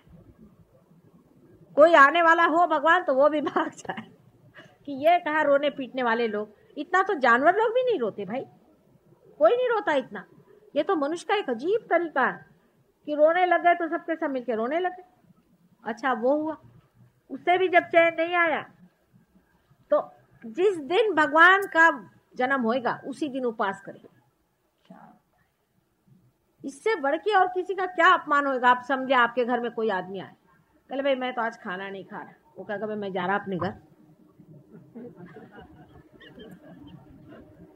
अगर किसी आदमी को आपको भगाना हो घर से तो आप कहते भाई आज मैं खाना नहीं खा रहा हूँ। उसने कहा अच्छा मैं जाता होटल। सीधा हिसाब। आपके घर में कृष्ण का जन्म हुआ, राम का जन्म हुआ, इतना ही नहीं पर जब गणेश जी का जन्म हुआ तो उपवास करो। ये कौन सा तरीका है? इससे बढ़ के और अपमान का कौन सा तरीका? कल मैं आपके घर में आऊं, समझ ली माता जी मेरे घर आइए, आज मेरा तो उपवास है, तो भैया मेरे को काहे को बुलाया? जब कोई ऐसे आते हैं, ऐसे जन्म होते हैं बड़े, उस वक्त जश्न मनाना चाहिए, खुशियां मनानी चाहिए, खूब खाना खिलाना चाहिए। गणेश जी को मोदक पसंद है तो मोदक बांटिए, उस दिन उपवास करेंगे। और जिस दिन नरक चतुर्दशी है, जिस दिन के नरक के द्वार एक ही दिन खुलते हैं, उस दिन सवेरे 4 बजे उठ करके नहा करके खाने को बैठेंगे। बताइए, सब उल्टी चीजें समझ में नहीं आती। ये किसने सिखाई? ये ब्राह्मणों ने बेवकूफ बनाया है या तो ये राक्षसों के धंधे? मेरी तो ये समझ में नहीं आता कि ये उल्टी बातें कहाँ से आ गई। अपने यूपी में और इधर तो नॉर्थ में तो और भी चौपट हाल है। इतना चौपट हाल है कि कोई पढ़ा लिखा तो है नहीं यहाँ। संस्कृत किसी को समझता नहीं। जो भी ब्राह्मण जो चढ़ा दे, चलो ठीक है, जितनी श्रद्धा हो ब्राह्मणों को दे दिया। ब्राह्मणों की जो एजेंसी हुई, सबसे तो कमाल लिया। जब मेरी शादी हुई यूपी में तो हम घर पे गए तो आपको आश्चर्य होगा कि शादी में श्राद्ध हुई, वो गा रहे थे, वही मंत्र गा रहे थे। मारे हंसी है, मेरे तो हालत खराब और पेट में बल पड़ जाए। अभी जाऊं तो जाऊं कहाँ? मैं घर की बहू नहीं गई। मारे हंसते हंसते मैंने कहा भाई मुझे तो अभी नींद आ रहा। वहाँ इतने शुभ मुहूर्त पे तुम बाहर सोने जा रही। मैंने कहा करूँ क्या? सब पूछे क्यों हंसी आ रही? मैंने कहा मैं कहूँ तो कहूँ कैसे कि सब उनको थोड़े बहुत वही पितृपक्ष के थोड़े बहुत कुछ मालूम थे, वही बोले जा रहे हैं। मैं कहूँ कि ये क्या तमाशा, इनको तो कुछ लोग भी मालूम नहीं है, ब्राह्मण है और हमारे घर में खानदानी चले आ रहे। तो मैंने कहा भाई इनसे कौन बात करे? इन्होंने खानदानी ऐसे ही शादियां लगाई होंगी। उनको वतन भी मिले हुए हैं, गैया भी मिली। कोई मरता है तो घर में उनको एक गैया मिल जाती है। उनके घर में गैया ही गैया हो गई है। और इस तरह के धर्म की चीजें बनी हुई, ऐसे रिचुअल्स बने हुए। हम लोग क्या सोचते हैं कि पीछा छुड़ाओ। श्राद्ध हुआ, उसने कहा कि भाई देखो एक गैया देना और एक कपड़ा देना हमको, एक हमारी ब्राह्मणी को साड़ी दे दो तो तुम्हारी माँ पहनेगी। तो आपने सोचा ठीक है इससे पीछा छुड़ाओ, दे दो गैया तो बहुत मुश्किल है, चलो इसको साड़ी। कोई ये नहीं सोचता है कि हम जो कर रहे हैं उसमें हमारा क्या हृदय है, क्या करना है, क्या देना है, धर्म में क्या चीज है, उसको जानना चाहिए। किस तरह की बात है, कोई इस तरह से इस बात को सोचता नहीं है और इसीलिए हमारे अंदर उसका संतुलन नहीं बैठ पाता। बस काम चालू चलते रहता है, चलाते रहो किसी तरह से। कोई हाँ भाई कैसे हो, अच्छे हो, बैठो, हाँ ठीक है। उसका तो गए मालूम बड़ा बदमाश है ये, इसने फलाने के घर चोरी की थी, उसने इतना रुपया मारा था, फिर आए अच्छा कुछ पान खा लो भाई, कुछ कर लो। रात दिन मनुष्य इसी तरह सुपरफिशियली रहता रहेगा तो गहराई उसके अंदर उतरती नहीं है और इसीलिए कुंडलिनी जागरूक होती है। धर्म के मामले में भी सर्च के मामले में भी, परमात्मा को खोजने के मामले में भी। जैसे अमेरिका में गुरु शॉपिंग होता है, वैसे यहाँ भी गुरु शॉपिंग होता है। नहीं मैं सिर्फ गया था, मैंने देखा, उनके चरण छुए, मैंने तो प्रसाद मांगा, दर्शन हुए, चला है। दर्शन करने गया था मतलब वो दर्शन में उन्होंने आपके अंदर भूत रख दिए होंगे। मैं दर्शन के लिए गया था, पर यह कुंडलिनी तो उतने रही ना बाबा, मैं क्या करूं इसको, क्या करूं? ये तो बड़ी गहरी सूक्ष्म चीज है कुंडलिनी का उठाना, और कुंडलिनी का ऊपर चढ़ना भी अति सूक्ष्म चीज है। अगर आपने इसकी संभाल नहीं करी, अगर आपने अपना विचार इतना सूक्ष्म नहीं रखा तो चीज तो दब गई ना। अब भी पार होने के बाद भी आप देखिएगा आपके वाइब्रेशंस खो जाएंगे। ये तो है ही बात, आपसे बता दें। लोग कहते माता जी दीजिए तो परमानेंट दीजिए। क्यों साहब, आपने मुझे क्या परमानेंट दिया? मैं आपको क्यों दूं परमानेंट? मैं तो नहीं देने वाली, मैं तो महामाया हूं। सीधा हिसाब, आप परमानेंट पे बैठिए तो मैं भी परमानेंट दूंगी। और आपको ये कि आए यहाँ जैसे वो थी कि नेस्कैफे पट से कॉफी बन गई, तो ऐसे माता जी ने कुंडलिनी तो जागरूक करती, वो तो मैं करती हूँ, जेट कुंडलिनी करती हूँ, आपकी टच जरूर होती पर खींचती भी वैसी होनी चाहिए, है ना? सही बात। आप खो भी देते हैं अपने वाइब्रेशंस को। इसके बारे में ज़ेन सिस्टम में लिखा हुआ, उसको सतोरी कहते हैं कि आदमी जैसा कोई बॉल के जैसा उड़ता है, ऊपर जाता है नीचे आता है, ऐसे डावाडोल चलता है, यूं होता है, ऐसे चलता है। इसलिए अपने चक्रों को संभालना पड़ता है, अपने को गहराई में उतारना पड़ता है, अपना जीवन गहरा बनाना पड़ता है। अब आप पूरा अपना जीवन जो है फालतू चीजों में बर्बाद करें सुबह से शाम तक, अब करना ही पड़ता है। कर लेंगे क्या करें, दुनिया ऐसी है, उसके लिए करना ही पड़ता है। और आपके पास समय भी नहीं कि अपने में गहराई उतराएं और परमात्मा के साम्राज्य में बैठे रहें। तो ठीक है, आप जिस चीज की चाहत करेंगे वही होगा, आप जो करना चाहेंगे वही होगा। और अपना समय ऐसे ही आप बर्बाद कर लीजिए, ऐसे आपने हजारों पहले जिंदगियां काटी और एक कट जाएगी। लेकिन ये वाली जरा मुश्किल रहेगा मामला, क्योंकि फिर पता होगा कि बड़ी गलती कर गए। सत्य को मना करते करते जो रियल सत्य आ गया उसको भी मना कर गए। वो तो देखना तो चाहिए ना, समझना तो चाहिए। उसको पाने के बाद भी जो आदमी खो देता है, तब तो ये समझना चाहिए कि इनके लिए व्यर्थ ही हुआ। दिल्ली शहर की ये हिस्ट्री है। दुख से साथ कहना चाहिए कि हर समय काफी लोग पार हो जाते हैं, पर जमते नहीं। जमने वाले बहुत ही कम होते हैं। हर प्रोग्राम के बाद 1-2 आदमी बच जाते हैं। इस प्रकार आज मैं इस प्रकार से 3-4 साल से हमारे हैं। कुल मिला करके अगर आप देखिए कि जो रोज के आने वाले या गहरे उतरे लोग हैं, जो कुंडलिनी को मास्टर कर चुके, ज्यादा से ज्यादा 10 या 12 लोग हैं बस। बड़ी दुख की बात। इसलिए आपसे आज आखिरी दिन है, मां के नाते मैं विनती करती हूँ और शक्ति के नाते आगाह करती हूँ कि अपनी गहराई को पाइए, अपने गहराइयों में उतरिए, अपने समय को इस महान शक्ति के लिए रखिए, इसमें आप पाइए और दूसरों को दीजिए। बहुत बड़ा कार्य करने का है। अगर हम किसी से कह दें कि बंबई शहर में और सब शहरों में मिलाकर कोई 12-10 हजार आदमी है, तो लोग कहते हैं अरे क्या हुआ, 10,000 आदमी हो गए तो क्या। सच बात है, बहुत लोगों का होने का समय आ गया है। और ये है ही ऐसी चीज कि इतिहास की दृष्टि से ही वो समय आ गया था कि जहां बहुत लोग इसे पाए। हालांकि बहुत से रियलाइज्ड सोल्स हैं जिन्होंने जन्म लिया है, बहुत से बच्चे रियलाइज पैदा हुए हैं, 10 साल के अंदर वो लोग तैयार हो गए, इसमें कोई शंका नहीं। स्टाइनर जैसे आदमी ने इंग्लैंड में लिखा है कि वो समय दूर नहीं जब बहुत से रियलाइज सोल इस संसार में जन्म लेंगे। क्योंकि कलयुग का मामला है। कलयुग में 2 ही तरह के आदमी जन्म ले सकते हैं। एक तो कीड़े मकोड़े मच्छर लेंगे, जो कि हर हालत में ऐसी दुर्दशा में रह सकें और ऐसे गंदे एटमॉस्फेयर में रह सकें। इसलिए पॉपुलेशन भी बढ़ता है। जितने देश में गंदगी और दुर्दशा आती है, उतना ही वहां पॉपुलेशन बढ़ता है। जैसे गरीबी आ गई, गरीबी तो लेप्रेसी है समझ लीजिए। गरीबी से घबराना चाहिए। कोई आदमी अगर अपने गरीबी का लेकर के आए, साहब मैं गरीब हूं मुझे दीजिए, तो उसको 2 झापड़ पहले दीजिए। अगर आदमी कोशिश करे तो उसको ऐसी लानत और दानत ऐसे करने की जरूरत नहीं, कोशिश की बात है। इस तरह से हम लोग जो सोचते हैं कि भाई हम गरीबों के लिए क्या कर सकते हैं, बहुत कुछ कर सकते हैं।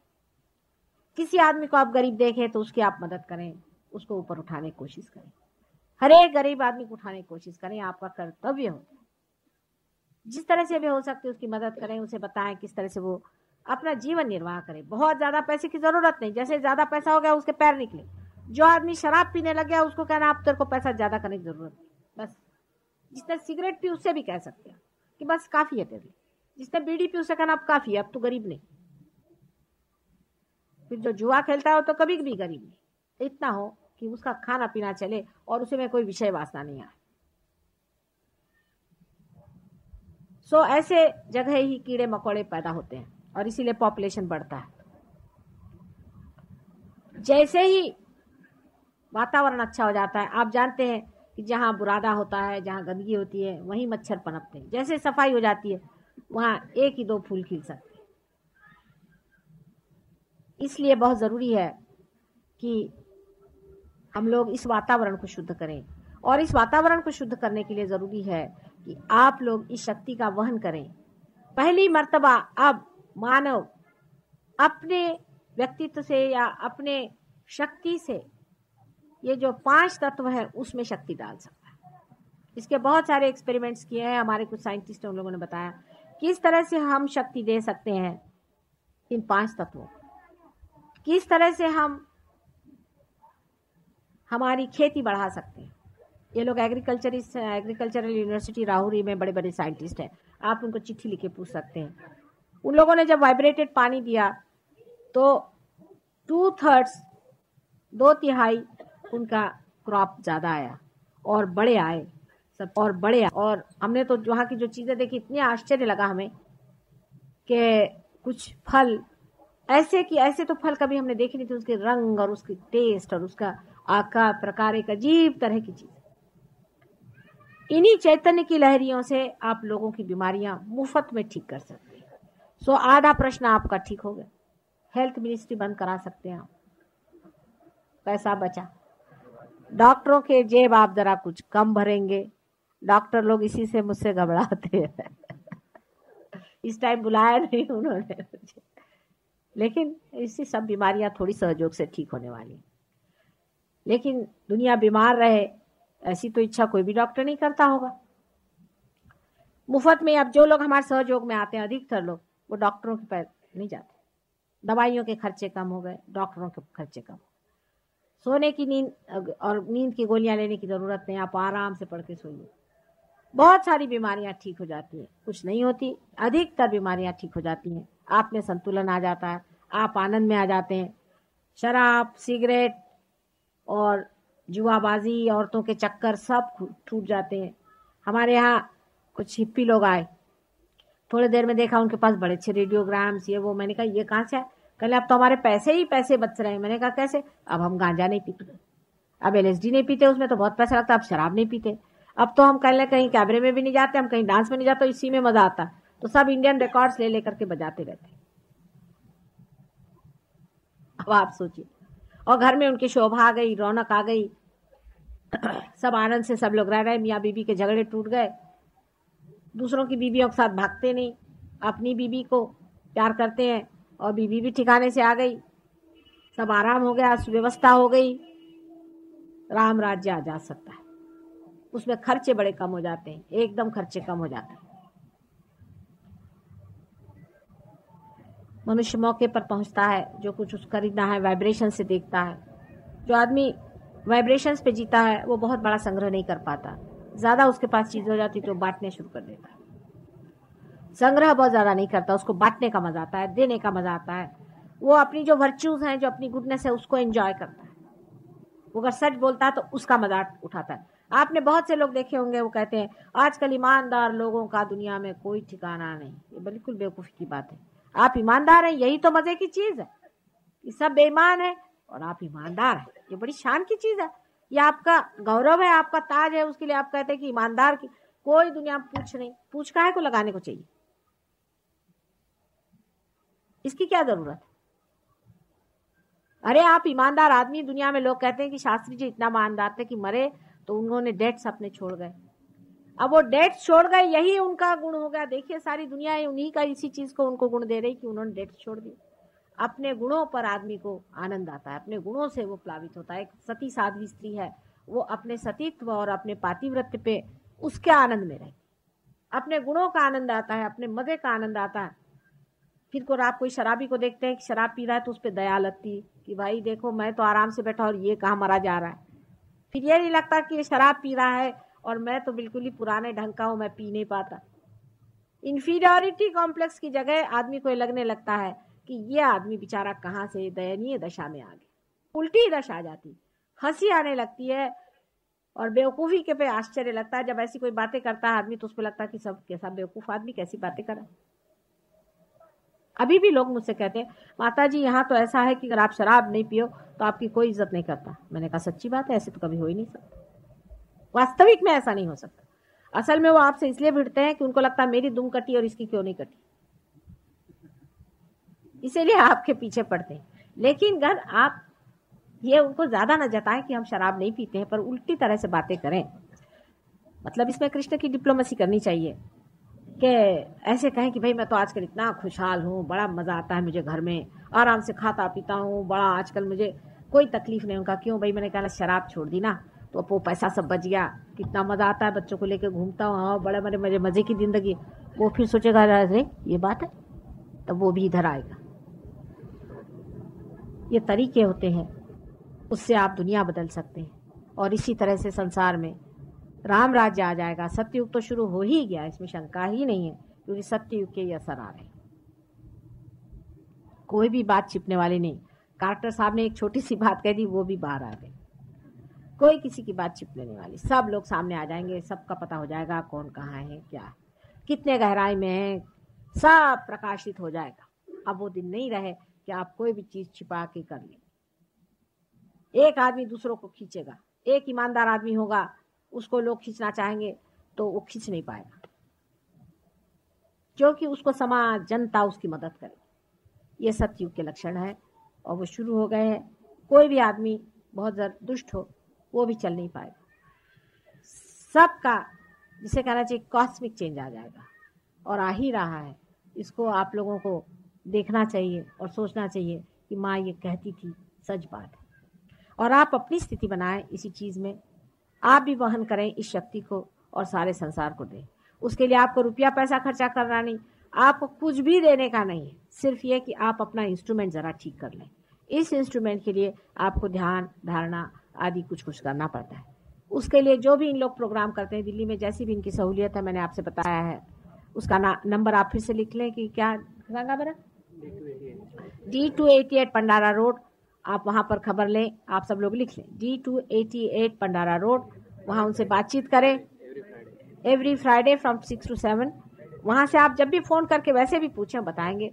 कुंडलिनी के बारे में आज बहुत दिनों बाद एक किताब भी प्रकाशित हो गई है, वो भी आप ले लें, उससे भी आप समझ लें कि कुंडलिनी क्या चीज है और उससे क्या क्या घटित होता है और किस तरह से ये कार्यान्वित होती है, इसमें कौन सी विशेषता है। अगर आप इस चीज को बिठा लें अपने अंदर, संभालें, इसमें रजें, तब मजा आएगा। ये रजने वाली चीज है। और अब वो समय आ गया है कि परमात्मा का साक्षात, सत्य का साक्षात, जो कुछ लग गए हैं उसका फुलफिलमेंट, उसका कंप्लीशन, उसकी पहचान पूरी तरह से आप चैतन्य की लहरियों से कर सकते हैं, क्योंकि आपके अंदर एक नई चेतना, जिसको वाइब्रेटरी चेतना कहते हैं, वो आ गई। चैतन्यमय चेतना आ गई, माने आपकी जो भी अवेयरनेस है उसके अंदर में लाइट आ गई है, और उसके थ्रू आप सिद्ध कर सकते हैं कि परमात्मा है या नहीं, परमात्मा की शक्ति क्या है, वो किस तरह से चलती है, हमारे अंदर चक्र है या नहीं, चक्र के अंदर में डेटीज हैं या नहीं, ये सब चीजों का किस तरह से उत्थान होता है, ये हमारी किस तरह से हम दूसरों को ठीक कर सकते हैं, किसमें क्या बीमारी है, अनेक छोटी छोटी चीजों तक आप इसको डिसाइड कर सकते हैं। जैसे कि एक साहब आए, कहने लगे कि माँ हम बाजार गए और हमने कहा कि ये चीज खरीदे कि नहीं खरीदे। मैंने कहा आप वाइब्रेशंस देख लेते। एक बार हम जा रहे थे तो किसी ने कहा कि हम एकदम वाइब्रेशंस आए, तो हमने कहा माँ कहीं आई होगी, तो पहुंच गए वहीं पे। वो कहा देखो माँ हमको तो वाइब्रेशंस आ गए, हम पहुंच गए। स्टेशन पर हम एक दिन, ये लोग परेशान थे, अभी तक पहुंची नहीं माँ, तो उनको एकदम से वाइब्रेशंस आ गए कि माँ तो पहुंच गई। कहले कहा कहीं तो पहुंची गई, हम भी वहां पहुंच गए। कि वाइब्रेशंस जो है वो आपस में बोलते रहते हैं, बताते रहते हैं, बराबर ठीक ठाक करते रहते हैं। इसके इतने कमालात हैं, इतने कमालात हैं कि मैं आपसे बता नहीं सकती। उदाहरण के लिए एक साहब यहाँ दिल्ली में आए थे, मैंने आपसे बताया, यहाँ आए तो उन्होंने कहा कि अब हम तो जानते नहीं दिल्ली में जाए कहाँ, तो बस उनका माँ को याद करा। इतने में सामने देखते हैं तो एक साहब चले आ रहे, तो उनका क्या अच्छा आप कौन है, तो कहले मैं तो माँ का भक्त हूँ। कहले मैं भी माँ का भक्त हूँ। उन्होंने उनके वाइब्रेशन देखे, कहले भाई हम तो आपको जानते हैं, आप तो माता जी निर्मला देवी ने आपको जागृति दी। कहले हाँ। कहले आपने कैसे पहचाना? वाइब्रेशन आ रहे। कहले आपके भी आ रहे, चलो दोस्ती हो गई, ये पहचान हो गई कि हम एक ही माँ के बेटे। चाहे आप अमेरिका चले जाओ, एक साहब अमेरिका गए, उनका ऐसा ही हाल हो गया। वो कहले साहब आई वॉज लॉस्ट, और वहाँ एक साहब मुझे मिले, तो उन्होंने कहा कि साहब आपके वाइब्रेशन आ रहे। कहला हाँ मुझे भी वाइब्रेशन आ रहे। तो कहला आप माता जी के शिष्य हैं? कहला हाँ। तो चलो भाई अपन चले साथ। इसी तरह से अनेक काम बनते जाते हैं, जहाँ जाइए वहाँ वाइब्रेशन से पता चलता कि ये सुगंध है ना आपकी, हर एक आदमी पहचान लेता। कुत्ते बिल्लियाँ तक आपको पहचान लेंगे कि आप वाइब्रेशन वाले आदमी हैं। वाइब्रेशन छोटे छोटे बच्चे भी पहचान लेते हैं। बताते हैं कि स्कूल में हमारे यहाँ 5 लड़के हैं, वो हैं 5, बाकी तो नहीं। कौन पार है कौन नहीं है फौरन पता चल जाता। जो पार है वो अपना भाई हुआ बहन हुई, क्योंकि माँ के ही तो सब बच्चे हुए। ये नई चीज अंदर में आ जाती। और आप सोचिए आपके कितने भाई बहन अमेरिका इंग्लैंड में है, वो उस तरह के नहीं जैसे ये गुरुजी लोगों के होते हैं, उस तरह के नहीं, आपके असली, आपके लिए दौड़ेंगे, आपके लिए सब कार्य करेंगे। एक साहब राहुरी से जा रहे थे, अपने बोरे ले जा रहे थे, चीनी के बोरे ले जा रहे थे, ऊपर से बरसात हो गई, उनके सब बोरे भीग गए। उन्होंने कहा कहीं रोकेंगे तब होगा, नहीं तो हमारे तो सारी चीनी बेकार गई। इतने में जाकर कहला अच्छा चलो कहाँ जाए, तो जहाँ रुक जाए वहीं रोके। तो जहाँ रोका वहीं पे वाइब्रेशन आने लगा। भाई यहाँ कहाँ वाइब्रेशन, तो देखा कि रास्ते पर मेरा बोर्ड लगा। उनका भाई यहाँ कहाँ बोर्ड लगा। अंदर गए तो बंगले के अंदर में वहाँ पर हमारा सेंटर। वो कहा आओ भाई, तो उनका कि भाई हम तो देखते देखते आए, धुलिया में बैठी हुई हैं। और वो जो जहाँ हम गए थे उन्होंने हमसे बताया, फिर इनसे पूछा कि हाँ वो आए थे हमारे पास। तो इनका बैठो, सवेरे उठ के देखा तो बोरे वोरे सब सूख गए थे, फिर से उठ के गए, जितना पैसा था उतना मिल गया। लक्ष्मी जी की कृपा तो बड़ी होती, हाँ होती, इसमें कोई शंका नहीं, असली होती है, असली लक्ष्मी जी कृपा होती है। एक हमारे पास में एक साहब आते थे बहुत दूर से, कलवा से, बड़े शरीफ आदमी, लेकिन गरीब, खेती का काम करने वाले थे। मैंने उनसे कहा हर बार एक एक हार लेके आते हो, कितना खर्चा पड़ता होगा, क्यों इतनी परेशानी करते हो, हर बार नहीं करना चाहिए। तो मुझे कहने लगे कि माँ तुम्हारी कृपा से लक्ष्मी की कृपा हो गई। मैंने कहा कैसे हुई भाई। कहने लगे कि हमारा खेत था ऐसी पड़ा रहता था, उसको हम जोतते नहीं थे क्योंकि उसकी मिट्टी ज़रा चिकनी ज़्यादा थी। तो एक सिंधी आए मुझसे, कहने भाई तुम्हारी एक मिट्टी बड़ी अच्छी है, हमको तुम दोगे? काहे के लिए? ईंटें बनाने के लिए। तो उसको 10 गुना दाम उसी मिट्टी का मिलता था। खेत तो खेत बनाएगा और उसकी मिट्टी उठा के लेने लगा, 10 गुना दाम मिला। कल आप ही की कृपा से हुआ, सहयोग के बाद ये हुआ, कल हम कभी सोच भी नहीं सकते। ऐसे अनेक लोगों को फायदे हुए हैं। तो आपके प्रमोशंस भी हो जाते हैं, सरकारी नौकरों को बहलाने के लिए कह रहे हैं। पहली चीज प्रमोशन होनी चाहिए, प्रमोशन हो जाती है, आप अजात शत्रु हो जाते हैं, आपके शत्रु जो है आपसे हट जाते हैं। प्राइवेट वालों का भी फायदा हो जाता है, लेकिन सबसे बड़ी चीज है कि अपनी नाभि साफ रखनी पड़ती है। आपकी नाभि खराब है और आप चाहे कि लक्ष्मी जी जागृत नहीं हो, और नाभि खराब करने के लिए उसकी शुद्धता रखनी पड़ती है, उसके बारे में सोचना पड़ता है। एक साहब थे, वो हमें आए, कल हमारे यहाँ तो कोई आता ही नहीं, हमारा दुकान ही नहीं चलता, पुणे की बात है। तो हमने कहा अच्छा हम आएंगे एक दिन। हम उनके दुकान पे गए, उनको जागृति दी। उसके बाद तो दुकान ऐसी चलने लग गई कि बहुत ही बिजी हो गया, बहुत बड़े आदमी हो गए, अब वो हमें मिलने भी नहीं आते। हर बार याद करते हैं, अरे पर क्या करें, इतना टाइम नहीं मेरे पास, मुझे इधर जाना, ये बिजनेस है वो बिजनेस है। हम 2 बार पुणे गए, मिलने भी नहीं है। और पहली मरतबा जब हम वहाँ गए थे तो गरीब थे बेचारे, गरीब माने उनका चलता नहीं था। मुझे याद है हम रिक्शा में बैठ के गए, मोटर थी नहीं, रिक्शा में गए, तो मेरे साथ बैठे थे, तो पूरी समय रोते गए वो स्टेशन तक, माँ आप चली जाओगी, हमारा कैसा होगा, क्या होगा। अब यह हाल है कि अब वहाँ गए तो मिलने भी नहीं आए। तो ऐसे पैसे से भी क्या है, मतलब क्या कि समझ आ जाता है, विजडम आ जाता है, संतुलन आ जाता है, क्योंकि आप समझते हैं वाइब्रेशंस में, आप चाहते हैं ये चीज ले, फिर समझते हैं कि वाइब्रेशन वाइज ठीक नहीं, छूटते जाता है, आदमी साक्षी स्वरूप होने लग जाता है, देखता है नाटक चल रहा है।